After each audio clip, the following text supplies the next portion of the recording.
We've long known housing affordability in and around Boston is a big problem. And a new report out today from the Boston Foundation shows things aren't good on far too many fronts, from high rents to skyrocketing home prices, major racial inequities, and confusing paths to subsidized housing, even for those who qualify, putting affordable housing out of the reach for far too many. As Boston Foundation President and CEO Lee Pelton put it, it's a fragmented process that defies any goals of equity and diversity. So let's dig into the mess and how to fix it. Joining me are Soni Gupta, Associate Vice President of Neighborhoods and Housing at the Boston Foundation. Soni, it's good to have you. Luc Schuster is the Senior Director of Boston Indicators, which is the Boston Foundation's research center. Good to see you too, Luc. Thanks so much for both of you. So let's start with a rare piece of good news. Housing production up last year. You guys calculated the number of permits, I think was at the highest level since 2005. Why? I'll turn this over to Luc as a data person. I mean, I think there has been a growing recognition over the last 5 or 10 years that we have a housing crisis, and there are some communities in the region who are, putting one foot in front of the other and trying to permit new housing production. Big issue we highlight in the report is that those production increases are not even across the region. There's far more, especially multifamily production, happening in metro core communities like Boston, Cambridge, Medford, and much less in the higher income suburbs. Well, it seems to me from his answer, the good news is where there's a will, they can do it. I mean, what Luc is saying is because people realize there's a crisis, some responded. Is that the conclusion I should draw from that? Absolutely, and I think some have responded in doing far more of their fair share than others, and our goal is really to have more communities doing more. So for instance, Boston has always produced more, has in many recent years produced a lot more housing, has produced a lot more subsidized housing, and we need more communities. I want to talk about what Mayor Wu's plans are in a couple of minutes, but a couple of things that are not so good. Obviously, home prices, rents skyrocketing. We'll put up what Zillow did. Boston is the 4th highest rental prices by a lot over D.C. of major metropolitan markets. Another thing I saw this morning put us number 2. Is there anything new in those findings, or are they just more of what we've known before? I mean, I'd say something that's surprising about those findings is that the pandemic didn't shift the trend very much. The graph you just showed, there was a little bit of dip in rents in mid to late 2020, but that trend reversed really quickly into early 2021, and we're setting record levels again. And it just speaks to the more fundamental structural problem of not building enough for a couple generations. So that little blip was we went from insanely unaffordable to just really unaffordable. Is that pretty much what and a lot of that was university students leaving the area during the pandemic year, but coming back a year later. Okay, one more finding that to me is the most troubling. Could you explain, either of you, what cost burden mean? Do you want to do it? Sure. Cost burden is the ratio of the family's income to their housing costs. So when we say a family's cost burden, we usually mean that they're paying more than 30% of their income towards housing costs, which means rent or mortgage payments, as well as the cost of heating their homes. And your numbers are 45% of all renters are cost burden, Black and Latino renters over 50% cost burden, which basically means, I'll do the obvious translation, you have no money for anything else except to pay your rent. That's exactly right. You're barely surviving by paying for housing, just to keep a roof over your head. Is there another I mean, I want to move on to solutions in a minute. Is there another finding I'm ignoring that you think is central to the problem here, Luc? I mean, related to the cost burden one is we've seen a sharp increase in the number of families living in overcrowded housing. Yeah. Over the last 11 years, basically a 2/3 increase in the number of families living in overcrowded homes region-wide. Can a question I hesitate to ask, because you're going to look at me and say this guy cannot be as clueless as he appears. Why does supply not keep up with demand in the state? Is that a dumb question? No, I think it's an important question. Well, I mean, what is the answer? A bunch of reasons. I'll say there's, I think, one really core reason, which is we have 351 very small cities and towns in Massachusetts, and the state has ceded most of the important, land use and housing decisions to local governments in those cities and towns. And it's meant there's been kind of a race to the bottom in erecting zoning rules that make it illegal to build the dense multifamily housing we need to meet the interest from people to live and work in our region. Well, Charlie Baker's tried to fix some of that, I would argue. We'll say in a minute. One of the things that's most troubling about all this is that it doesn't take an expert on research to realize that the most important part of most families' wealth is their home. And I've talked to your colleague Lee Pelton ad nauseum about the wealth gap study out of the Federal Reserve several years ago. I know you're partners in an effort to update it in the next couple of years. This is the infamous $250,000 for a white family, $8, and that's right, $8 for a black family. Some Latino families even lower at zero. This is the major contributing problem to that gap, is it not? The housing problem? Absolutely, and it's housing.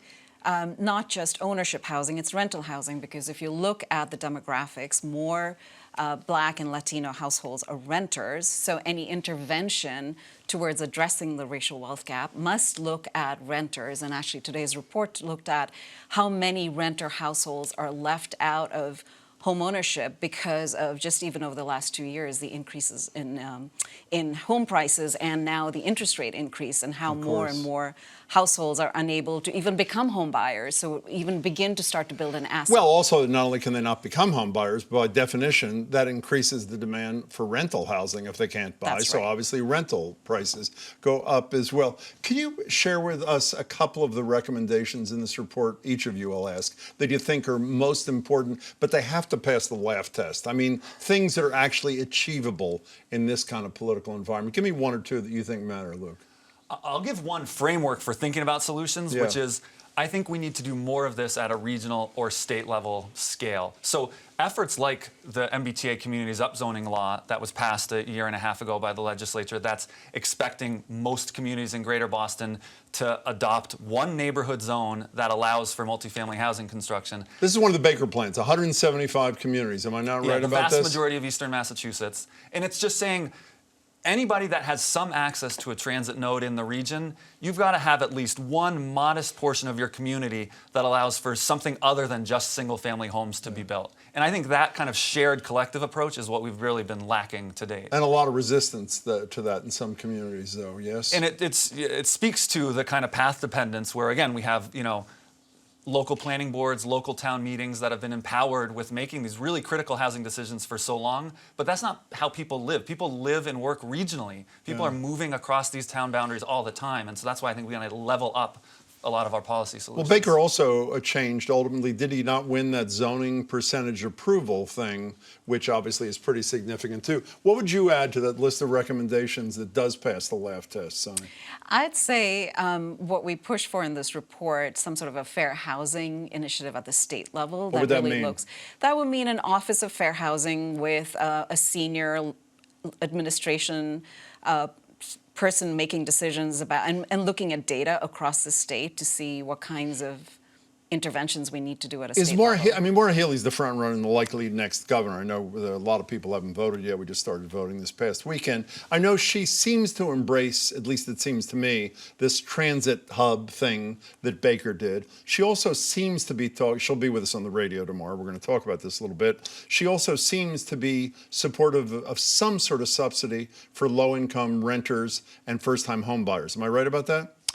Yes, and I think that could be an incredible push at the state level, is to look at what it takes to make housing affordable for lower income households. We're actually looking at a statewide increase in the Massachusetts state rental voucher program to make it more of a right or a program that's available to any household that might be income eligible. So what would it take to make housing affordable for all households? You don't wade into the rent control debate, do you, in this report? Not in this report, no. I mean, to me, so the state of Oregon passed the statewide rent stabilization. They're calling it rent stabilization, not rent control. What I like about that kind of model is That's because politicians think that's less offensive to people who are scared, by the way.